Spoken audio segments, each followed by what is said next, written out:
जो मुझे प्राप्त है वो आप लोगों के बीच व्यक्त करने का प्रयास करता हूँ। राष्ट्रकवि रामधारी सिंह दिनकर जी का जो जन्मदिन हम लोग मनाए हैं, दिनकर हमारे लिए कई रूपों से प्रासंगिक है। वो सिर्फ राष्ट्रकवि और हिंदी के कवि हुए इसलिए प्रासंगिक नहीं है। दिनकर की प्रासंगिकता की यदि बात करें तो 3-4 रूपों में हमारे लिए वे सर्वोपरि है। पहला है कि वो हिंदी के राष्ट्रकवि हुए और अंतिम राष्ट्रकवि हुए। दूसरा कि उनका जन्म बिहार के बेगूसराय में हुआ था। तीसरी प्रासंगिकता ये है कि लंगर सिंह महाविद्यालय में हिंदी विभाग में प्राध्यापक और विभागाध्यक्ष भी रहे।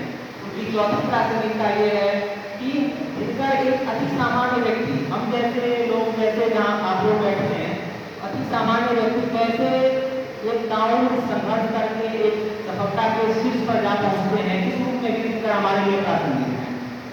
दिनकर जयंती की प्रासंगिकता बड़ा व्यापक है। दिनकर जी के व्यक्तित्व एवं कृतित्व पर बात करें तो आरंभिक जीवन जन सामान्य की तरह उनका बीता।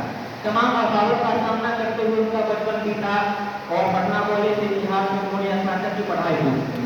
दिनकर जी के रचना संसार की यदि बात करें तो दिनकर जी ने अपनी रचना, जो उनकी रचनावली है, उनका सबसे एक प्रेरक तत्व कहा जाए तो उन्होंने अतीत से प्रेरणा लिया है। उनके रचना संसार को यदि देखें तो उनका सर्वाधिक रचना है महाभारत के प्रसंगों से प्रेरित है।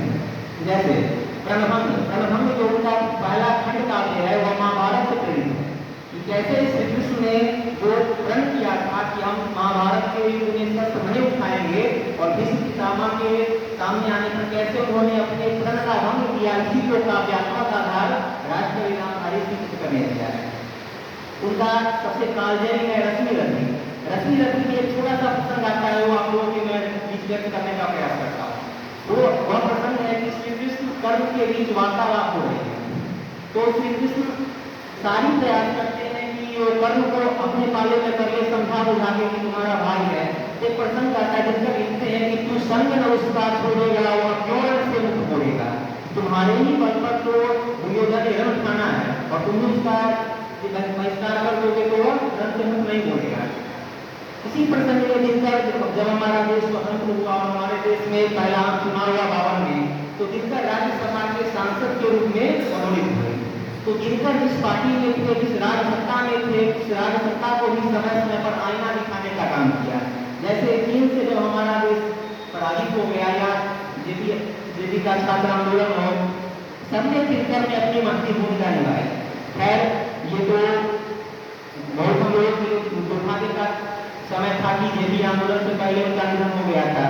तो जेपी के बारे में दिनकर ने लिखा है कि है जयप्रकाश नाम समय का पर्वत की अंगड़ाई का भूचाल और लड़के का वो से भरी हुई करुणाई का।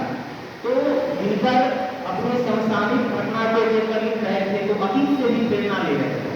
उन्होंने हिमालय कविता लिखा। हिमालय कविता 1935 में लिखा गया, 1938 में यह हुंकार पुस्तक में प्रकाशित हुआ है। मैं हिमालय कविता की कुछ चंद पंक्ति आप लोगों के बीच व्यक्त करके अपनी वाणी को समाप्त करना चाहता हूँ। तो हिमालय कविता में है, मेरे गणपति मेरे विशाल साकार रूप गौरव विराट पौरुष के पुंजीभूत ज्वाल, मेरी जननी के हिमकृत मेरे भारत के दिव्य भार, मेरे गणपति मेरे विशाल।